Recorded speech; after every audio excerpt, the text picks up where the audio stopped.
Well, hello, everyone, and thank you for joining me. I'm Jill Bloom, group publisher of Walls and Ceilings, and welcome to If Walls Could Talk. It's always an honor to have with me my good friend, Trent Cotney, partner of Adams and Reese. Trent, thanks so much for joining me. Hey, Jill, thanks for having me. Well, Trent, we are always very grateful for all your insight, and especially the time that you always set aside to talk with us so you can give contractors listening some really good insight. And right now, there's no doubt everybody needs some really good insight on the one big beautiful bill. There's a lot to unpack there and a lot that has happened. But what do all the contractors listening need to know? Yeah, so an enormous bill. I mean, we're talking 1,000 pages. And last podcast we did, I was uncertain whether or not they would have the political momentum to get it done by July 4th. Well, sure enough, they did. So there were some changes, though. And what I want to do is just kind of hit the high points. There's a Yeah. lot to unpack. First, the big ones that most of people are aware of is the elimination of taxes on tips and overtime. It provides a deduction for American-made cars and even like trucks. These are personal, not fleet, for car loan interest.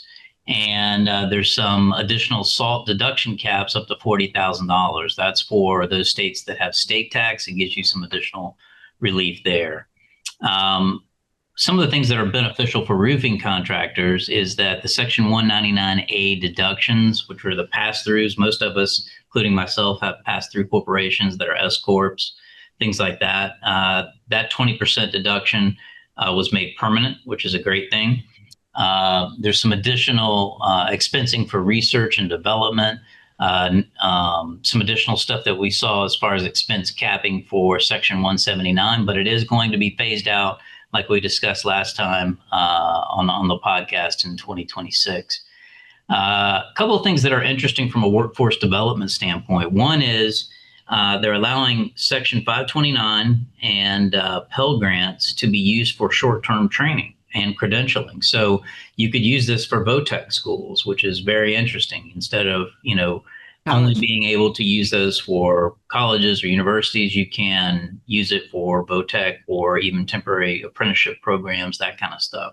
So I think we're finally kind of getting to that point where everyone is realizing that college isn't the only path anymore. So that was a good thing to see.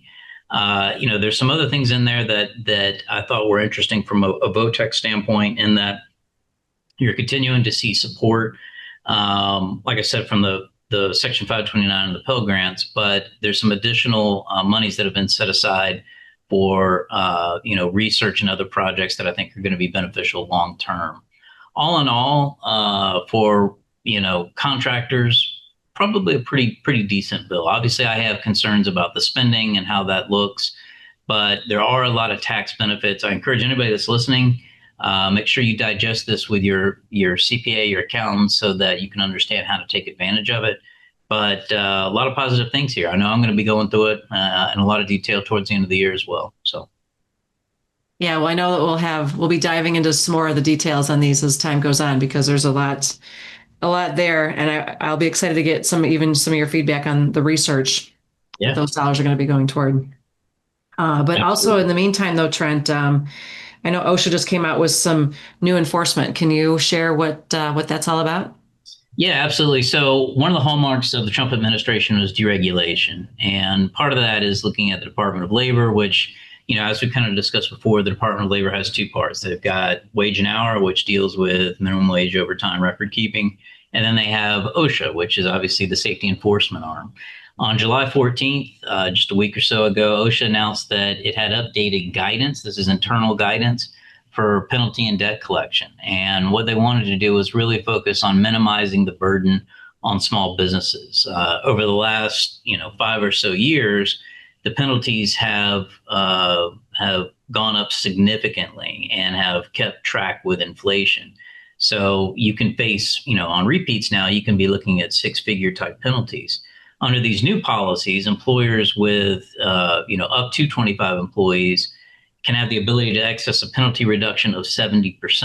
So 70% off of what it is. If you have, previously, this was only available if you had 10 or fewer. So they're increasing the amount that of employees you can have in order to take advantage of this. They're also looking at additional reductions for immediate abatement. So if you take steps to address or correct the hazard, you could be eligible for a 15% penalty reduction. And they also offer a 20% reduction if you are a first-time receiver of a citation. So this is sort of par for the course of what we saw for the last Trump administration. Overall, enforcement is still there, but we're not seeing the high dollar penalties, the willfuls, and as concentrated as we were under the previous administration. So it'll be interesting to continue to track this, but I think this is probably some good news for contractors.